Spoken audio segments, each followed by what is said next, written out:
오늘 하나님 말씀은 누가복음 23장입니다. 누가복음 23장 26절부터 29절에 있는 말씀까지입니다.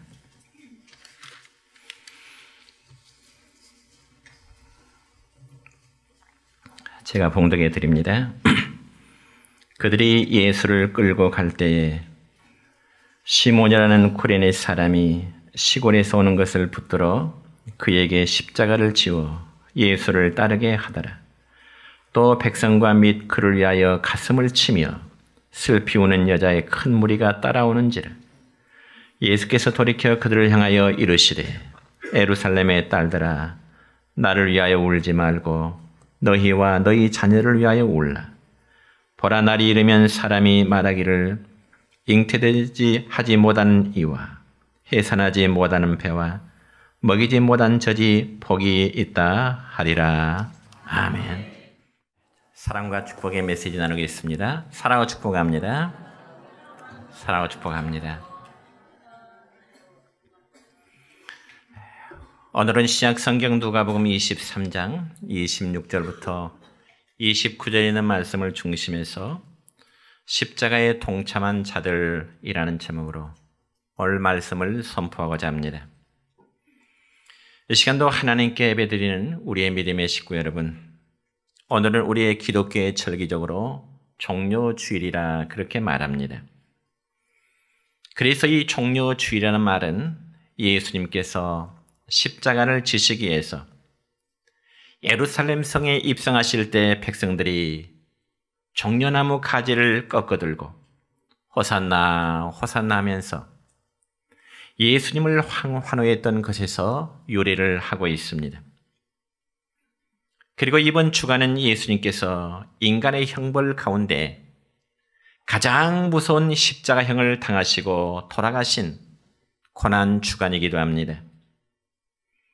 여러분, 로마의 문인이요 철학자인 키케로라는 사람이 있는데 그 사람은 이런 말 합니다. 십자가형은 가장 잔악하고 소름 끼치는 사형이기 때문에 몸을 떨지 않고 전율을 느끼지 않고서는 그것을 바라볼 수 없을 정도라. 십자가의 형에 대해서 그렇게 표현했습니다.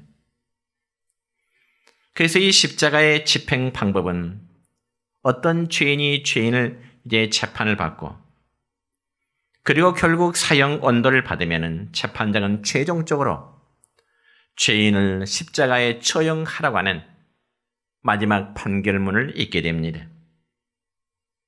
그러면 그 순간부터 4명의 로마 군인들은 사형 언도를 받은 죄수를 끌어다가 채찍질하면서 십자가를 직접 어깨에 매도록 해서 사형장으로 끌고 가게 되는 것입니다. 그러니까 십자가형을 받은 그 사형수는 사형 집행을 다하기 전부터 채찍으로 수많은 매를 맞게 되는 것입니다. 그런데 여러분, 그 채찍은 가죽으로 만들어졌고요. 그 채찍 끝에는 아주 뾰족한 납을 달았기 때문에 그 채찍에 맞으면 온몸에 살코랑을 내면서 살이 찢어지게 되는 채찍인 것입니다. 그리고 그런 매를 맞고 온몸에 피투성이가 된 죄수가 십자가를 직접 지고 형장으로 끌려갈 때 되도록 많은 사람이 볼 수 있는 그런 거리를 가게 되는 것입니다. 왜냐하면 거기는 2가지 이유가 있습니다. 첫째는 되도록 많은 사람이 그것을 보고 범죄자는 이렇게 형벌을 받는 것을 경고로 알려주는 한마디로 전시 효과를 보이기 위함이고요. 그리고 2번째는 십자가를 지고 형장으로 갈 때 맨 앞에서 죄목을 적은 죄패를 들고 가는데 사람들이 그것을 읽고 어떤 의의가 있으면 변호할 수 있는 그런 기회를 주기 위함인 것입니다. 그러나 예수님은 빌라도 총독의 판단대로 아무런 죄가 없음에도 불구하고 로마 군인들에 의해서 십자가를 지시고 이 거리 저 거리로 주님은 십자가를 친히 메고 형장으로 가시게 된 것입니다. 여러분, 그때 모든 군중들은 예수님에게 침을 뱉고요, 온갖 욕을 퍼붓고 예수님을 놀리며 빈정거리게 된 것입니다. 그때 예수님은 무거운 십자가를 지시고 마지막 형장까지 가시는 도중에 주님은 여러 번 넘어지시게 됩니다. 제가 과거에 성지 순례를 하면서 예수님이 십자가를 지었던 그 거리를 올라가 본 적이 있는데요. 예수님은 무거운 십자가를 지고 가시면서 여러 번 넘어지시게 됩니다. 그래서 예수님이 십자가에 올라가신 그 거리는 약 한 700~800m 가량 마지막 오르막길인데요. 맨 나중에는 높은 언덕을 올라가야 하는 그러한 길이었습니다. 그래서 예수님이 십자가를 지고 올라가셨던 그 언덕길을 가리켜서 비아 돌로로사라 그렇게 부른데, 여러분 실제로 빈몸으로 저 길을 올라간다 할지라도 굉장히 숨가쁜 그러한 언덕길입니다. 그리고 여러분, 비아 돌로로사로 하는 그 길에는 14개의 지점이 있는데 각 지점마다 예수님이 쓰러진 것을 이제 쓰러진 곳이라 그렇게 전해지고 있습니다. 그래서 그 지점마다 어떤 예수님이 몇 번째 쓰러진 곳, 기념교회나 혹은 기념상이 이제 새겨져 있었습니다. 그러면서 예수님이 마지막으로 이제 도착한 정상을 가리켜서 해골 혹은 골고다 혹은 갈보리 여러 가지 명칭으로 이제 불리는 것을 예수님이 마지막 십자가형을 지시게 되는 것입니다. 그렇다면 사랑하는 성도 여러분이요, 예수님은 왜 이런 끔찍한 십자가의 고통을 당하셨어만 했을까요? 그 이유는 우리의 모든 인간의 죄 때문에 예수님 자신이 십자가에서 죄를 대속하는 대속물이 되어주신 것입니다. 그래서 과거로부터 현재 여기 서 있는 저와 여러분의 모든 죄 때문에 예수님은 죄값을 대신 치러주신 것입니다. 그렇다면 우리는 예수님의 그 십자가를 바라면서 과연 오늘날 우리는 무엇을 해야 옳을까요? 그 바로 예수님의 십자가에 동참해야 되는 것입니다. 그렇다고 해서 우리 자신들도 예수님과 똑같은 십자가형을 당하라고 하는 그런 의미가 아니고요, 예수님의 십자가의 고통에 우리 마음도 함께 동참하라고 하는 그런 의미입니다. 그러면 더 구체적으로 우리가 십자가 고통에 동참한다는 그 의미는 무엇일까요? 여러 가지가 있겠지만 저는 이 시간 두 가지를 말씀드리고자 합니다. 첫째는 십자가에 달리신 예수님을 정말로 우리의 마음속 깊이 영접해 드리는 것입니다. 여러분, 우리가 예수님의 십자가의 고통에 동참한다는 것은 예수님이 십자가에 달리셔서 정말 저절한 고통을 받으시는 동안에 우리 자신도 주님이 당하시던 그 십자가의 고통 속에 함께 있다는 사실을 우리는 인정해야 되는 것입니다. 그리고 예수님이 돌아가시는 그 순간 나의 죄된 모든 것, 나의 저주받을 미래도 다 죽고 사라진 것을 우리가 믿어야 되는 것입니다. 그리고 예수님이 다시 3일 만에 묻을 문을 여시고 그리고 부활하시는 그 순간 저와 우리 모두도 다시금 새로 태어나는 사실을 믿으시기를 축원합니다. 여러분, 이러한 사실을 믿으십니까?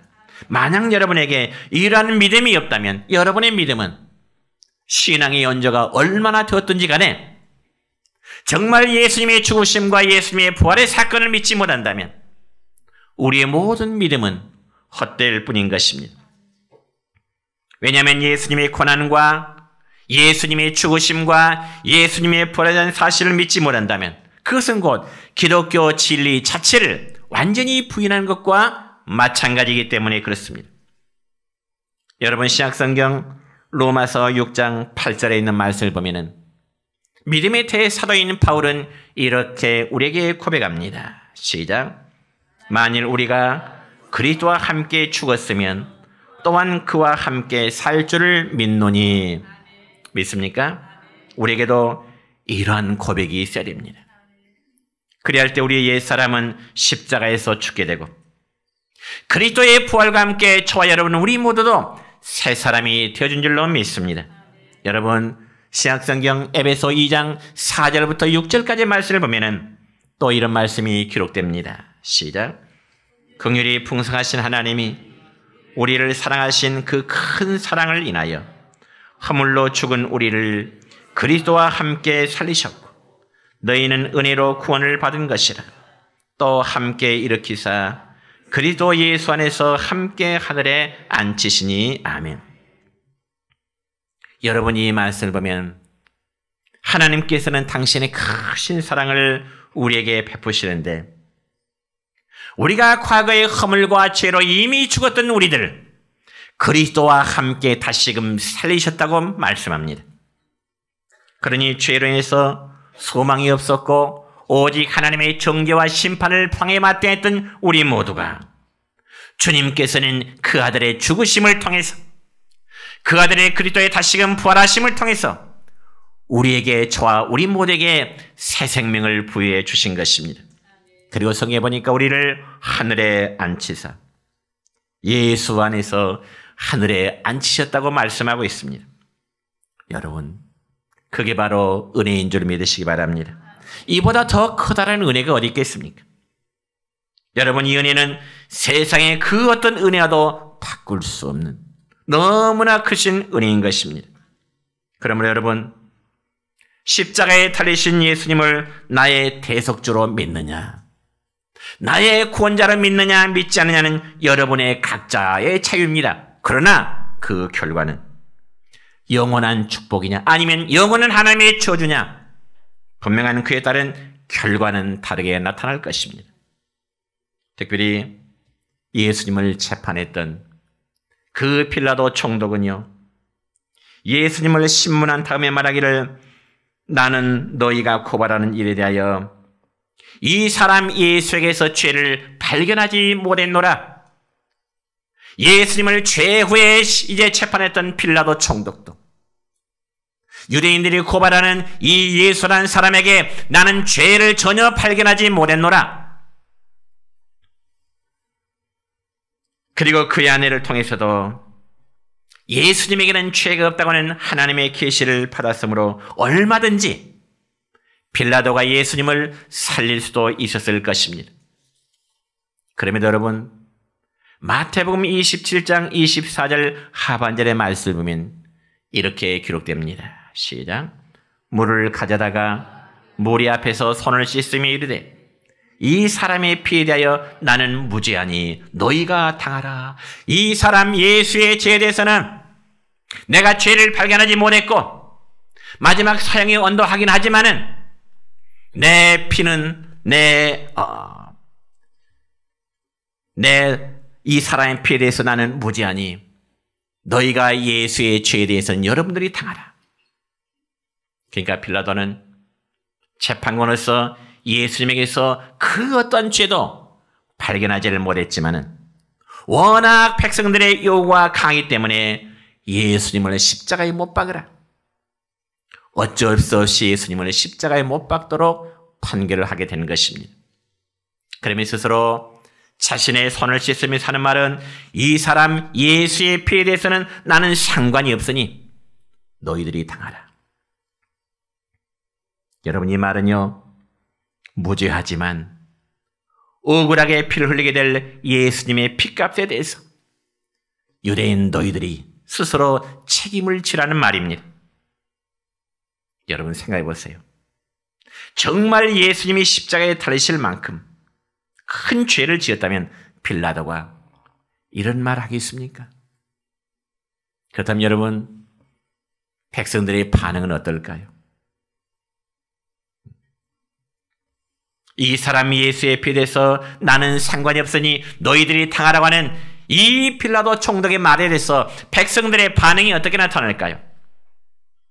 마태복음 27장 25절의 말씀은 이렇습니다. 시작. 그 피를 우리와 우리 자손에게 돌릴지어다.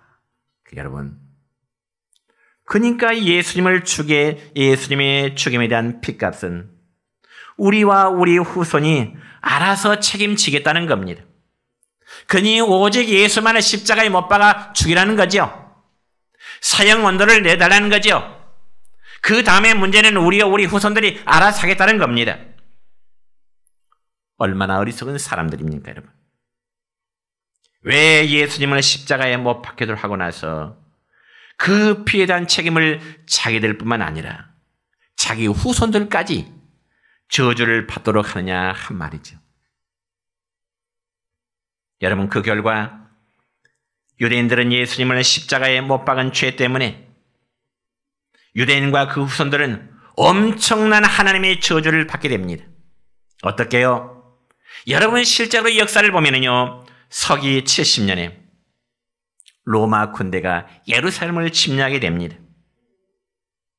로마의 티토 장군을 앞세우고 예루살렘을 침략해서 당시에 예루살렘 사람들 11만 6천 명이 로마의 티토 군인들에 의해서 다 목베어 죽게 됩니다.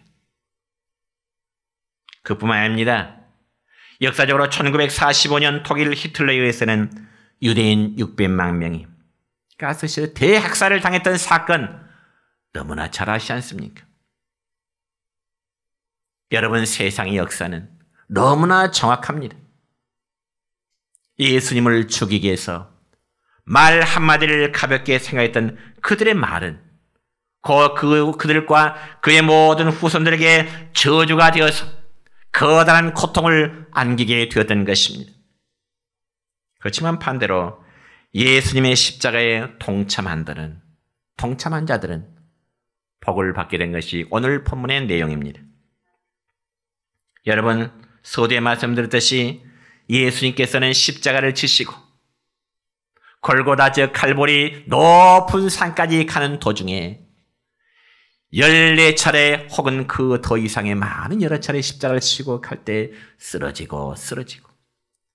때마다 로마의 군인들은 채찍을 예수의 몸에 쳤을 겁니다. 지고 가시다 쓰러지고 그때 로마 군병 중에 한 사람이 마침 구레네 사람 시몬이라는 사람을 이제 붙잡아서 예수님이 지고 가시는 십자가를 대신 지도록 했습니다. 오늘 본문 26절의 말씀입니다. 시작.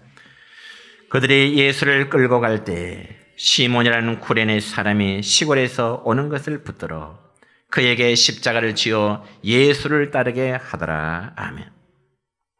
그러니까 이 시몬이라는 사람은 자기의 의사와는 전혀 상관이 없이 로마 군병들이 갑자기 자기를 잡아서 저 예수라는 사람이 지고 가는 십자가를 대신 좀 지고 가도록 억지로 예수님의 십자가를 대신 매게 된 것입니다.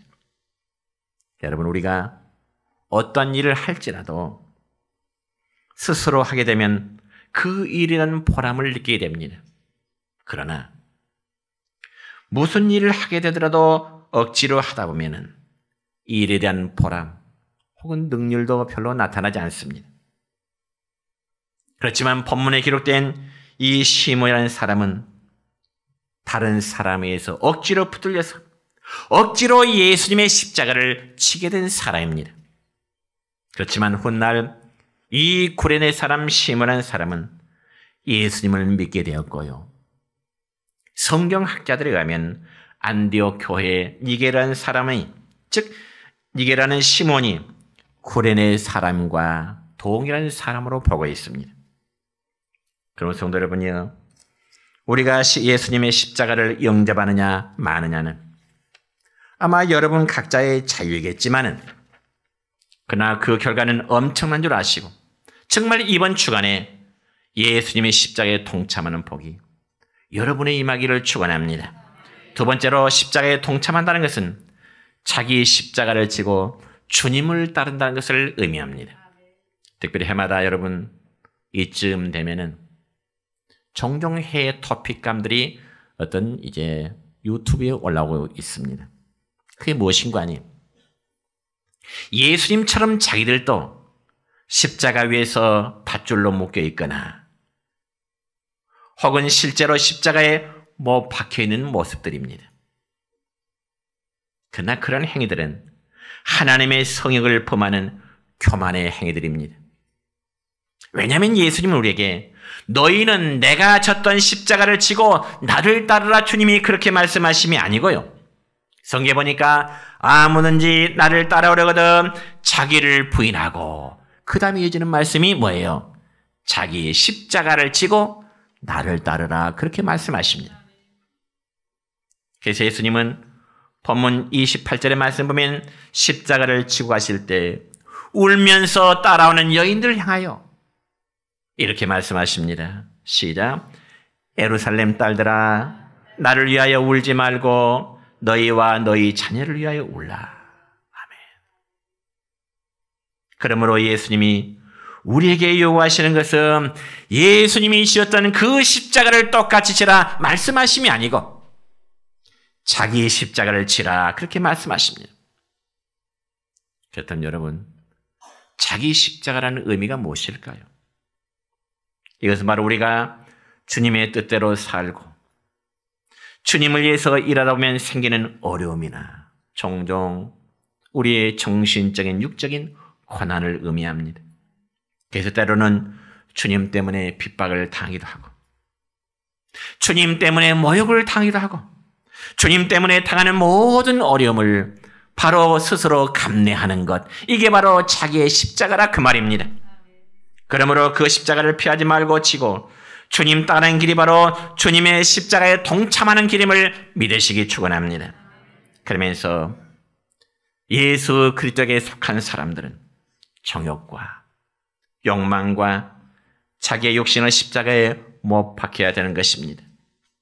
그래서 십자가 앞에서 우리는 이 세상에서 얻고자 하던 모든 것, 그리고 이 세상에서 우리가 기대하던 모든 것, 그리고 자기 자신까지도 완전히 포기해 버리는 것, 이것이 바로 십자가에 또한 동참하는 모습이 되기도 합니다.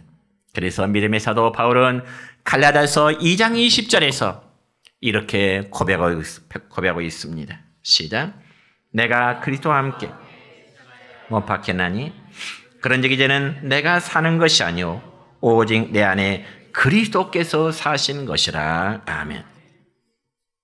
내 안에, 여러분 안에 그리스도께서 사시도록 하는 것, 이게 바로 자기를 포기하는 십자가의 삶인 것입니다. 그럼에도 예수님을 믿은 지 수년이 되었음에도 여전히 자신의 왕노릇을 하고 있다면 절대로 주님을 위한 십자가에 동참하지 않는 그런 모습인 것입니다. 그래서 어떤 성도들은 주님을 따라간다고 하면서 자기 십자가는 아무것도 치료하지 않냐고 은혜와 복만을 기다리는 성도가 있습니다. 그리고 더 나아가 주님 때문에 조그만 어려움이나 고난을 당하면 하나님이나 목회자를 향하여 원망하는 모습을 보이기도 하죠. 여러분, 참 하나님의 사람은요, 자기에게 주어진 삶의 십자가를 묵묵히 지고 가고자 합니다. 그래서 우리가 찬송 339장 2절의 가사를 보면 이런 찬송 가사 있습니다. 같이 한번 부를까요? 내 몫에 대이 십자가를 지고 가리라. 금연류관을 쓰려고 저 천국 가겠네.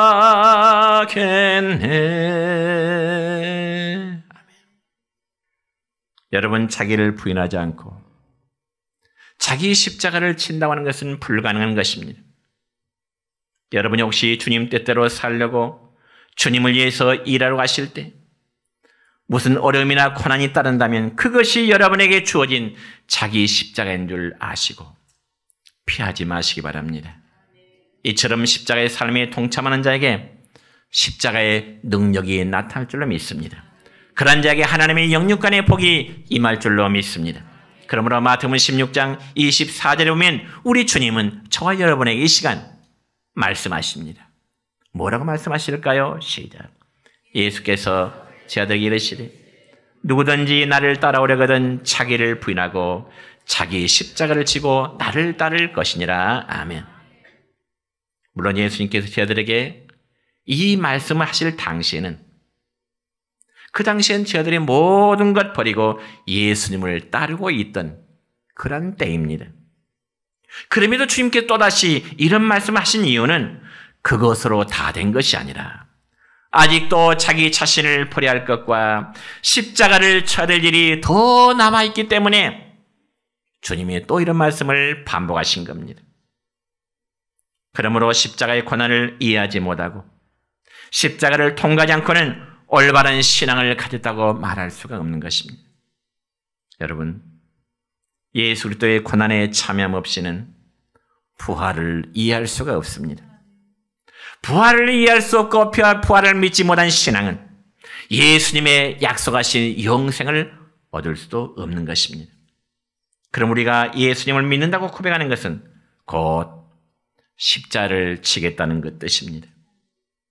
그리고 우리가 십자가를 진다는 것은 예수님이 지었던 그런 십자가를 의미하는 것이 아니고 우리가 신앙인으로서의 책임과 의무를 다해야 되겠다고 하는 그런 마음인 것입니다. 여러분, 세상의 조직 세계에서도 자기가 마땅히 해야 될 책임과 의무를 수행하지 않으면 그런 조직원들로부터 비난의 대상이 됩니다. 그와 마찬가지로 우리가 교회 공동체 안에서도 우리가 마땅히 해야 될 책임과 의무가 있는 것입니다. 그래서 교회의 모든 직분자라면 목사는 목사로서, 장로는 장로로서, 권사와 집사는 권사와 집사로서의 마땅히 해야 될 그 책임과 의무가 있는 것입니다. 일반 평신도까지라도 평신도로서의 해야 될 일이 반드시 있는 거죠. 그렇다면 함께 예배하는 여러분들은 우리 내정교회 손님이 아닙니다. 여러분, 손님이라면 잠시 앉았다 돌아가면 됩니다. 그러나 여러분, 우리 내정교회 공동체는 신령한 영적 가족들입니다. 그러므로 이 모두가 교회의 구성으로서 내가 해야 할 작은 일이 무엇인가를 찾아 섬기는 것이 바로 주님의 십자가를 지고 동참하는 행위인 것입니다. 우리가 말로만 십자가를 져서는 안 되고요, 우리의 행실이 반드시 따라야 됨을 주님은 성경을 통해서 말씀하고 계십니다. 그럼에도 불구하고 교회 일이 나와는 전혀 상관이 없고 그저 나는 교회에 소속된 하나의 존재로만 생각한다면 그는 가족된 자로서의 자세가 결코 아닌 것입니다. 여러분 생각해 보세요. 여러분 각자의 가정일은 누가 하신가요? 가정일은 집안의 가장만 가정일을 한가요? 아니면 가정의 부모님만 일을 하게 되는가요? 아니잖아요. 집안일은 가장이 해야 될 일이 있고요, 아내가 할 일이 따로 있는가 하면 더 나아가 자녀들도 해야 될 일이 있습니다. 그와 마찬가지로 교회도 마찬가지입니다. 저는 목사로서 여러분에게 고민합니다. 무슨 고민일까요? 교회 일에 방관자가 되지 마시기 바랍니다. 교회 일에 함께 십자가를 지자는 것입니다. 만약 여러분이 교회 일에 방관자가 된다면 여러분은 교회 일에 대해서 불평할 자격자가 없는 겁니다. 자기의 할 바는 하지 않으면서 교회에 대해서 불평할 수는 없는 겁니다. 그러므로 고난이 없는 신앙과 그리고 십자가를 지지 않는 신앙이란 결국 알매가 없는 쭉종이 같은 그런 신앙이라고 말할 수밖에 없습니다. 그렇다면 구체적으로 십자가를 짐으로 우리가 주님의 고난에 동참하기 위해서는 어떻게 될까요? 그건 바로 내가 가지고 있는 것을 포기할 줄도 알아야 됩니다. 그래서 주님께서는 우리 성도를 향하여 또 제자들을 향하여 너희가 나를 따르거든 너희의 모든 것을 포기할 줄도 알아라. 주님이 갈릴리 바다에서 제자들을 부르실 때 제자들은 어땠어요? 배와 그물을 버려두고 예수님을 따르니라. 포기하면서 제자된 삶을 그들은 살았습니다. 그러면 과연 오늘 우리는 무엇을 포기해야 될까요? 성경에 보니까 예수 그리스도에게 속한 사람들은 정욕과 욕망과 자기 육신을 십자가에 못 박아 버리라고 말씀하십니다. 그러므로 십자가 앞에서 우리는 이 세상에서 얻고자 하는 것, 그리고 이 세상에 기대하는 모든 것, 그리고 심지어 자기 자신까지도 완전히 포기하고자 하는 것이 십자가를 지고자 하는 신앙의 자세입니다. 마지막 말씀 빌립보서 오늘 1장 6절부터 8절까지의 말씀 같이 읽겠습니다. 시작.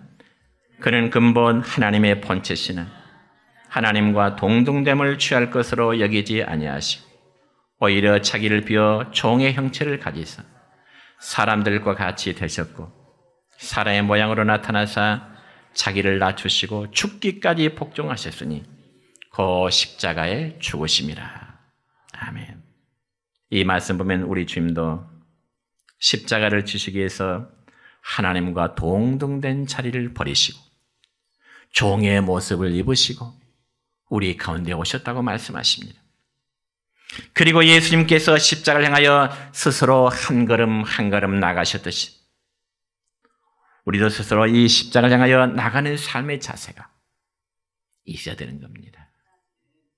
우리 각자가 내정교회 성도 한 사람으로서 내가 교회를 위해서 짊어져야 될 십자가 무엇인가? 내 가정을 위해서 짊어져야 될 십자가 무엇인가? 예수 믿는 성도는 매일매일 십자가를 짊어지는 삶입니다. 이제 말씀했습니다, 여러분. 십자가 없이는 우리의 구원은 불가능합니다. 그럼에도 그 십자가 때문에 많은 사람들이 종종 넘어지고 있습니다. 그래서 교회 안에서 우리 함께 십자가 집시다. 그러면 해피하죠. 오히려 십자가 없는 편한 신앙생활을 원하지. 십자가를 지고자 하면 싫어하는 게 오늘의 모든 교회의 성도의 모습입니다. 되도록 구애받지 않고 타치받지 않고 개인적으로 신앙생활을 하는 것이 십자가를 회피하는 그런 종류의 신앙인들의 모습이라는 겁니다. 그런데 주님은 뭐라고 말씀하신가요? 편하게 아무 부담 없이 나를 따라 말씀하셨나요? 아니요. 십자가를 지고 자기의 십자가를 지고 나를 따라 말씀하십니다. 여러분, 저는 비유하기를 자기의 십자가는 새의 날개와 같다. 저는 그렇게 한번 비유해보고 싶습니다. 자기 십자가는 새의 날개와 같다. 무슨 뜻일까요? 여러분, 새의 날개는 무겁지만 그 날개로 날개짓을 할 때 더더욱 높은 데로 날 수 있기 때문입니다.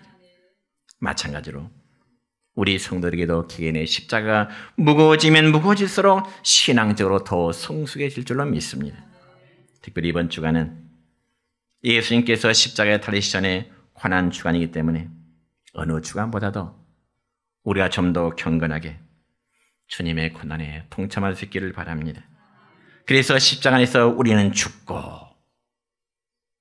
그리스도의 부활과 함께 우리는 새로운 생명이 더 힘을 얻기를 축원합니다.